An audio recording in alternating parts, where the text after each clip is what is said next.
Hello বন্ধুরা, আজকে আমি করব কাতলা মাছের ঝোল। কড়াই বসিয়ে দিয়েছি, গরম হয়ে গেছে। এর মধ্যে একটা একটা করে মাছ দিয়ে দিলাম, ভালো করে লাল লাল করে ভেজে তুলে নিচ্ছি। আর দুটো মাছ বাকি আছে, এটাও ভেজে নিলাম, নিয়ে এবার এটাও তুলে নেব। এরপরে আমি বড়িগুলো লাল লাল করে ভেজে নেব, নিয়ে তুলে নিলাম। আবার একটু তেল দেবো কড়াইতে, আমার তেলের হাতটা একটু বেশি। আলু দিয়ে দিলাম, দিয়ে এবার নুন হলুদ দিয়ে একটু ভেজে নেব। তারপরে বাকি সবজিগুলো দিয়ে দেবো। এর মধ্যে আছে বিনস, গাজর আর ক্যাপসিকাম।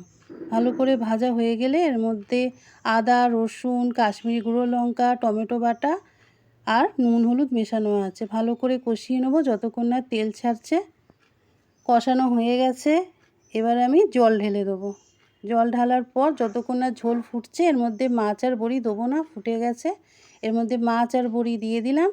রান্না আমার হয়ে এসছে, এবার নামিয়ে দেবো প্রায় শেষের দিকে। হ্যাঁ, দেখুন কেমন হয়েছে খেতে। গরম গরম ভাত আর মাছের ঝোল দারুণ লাগবে।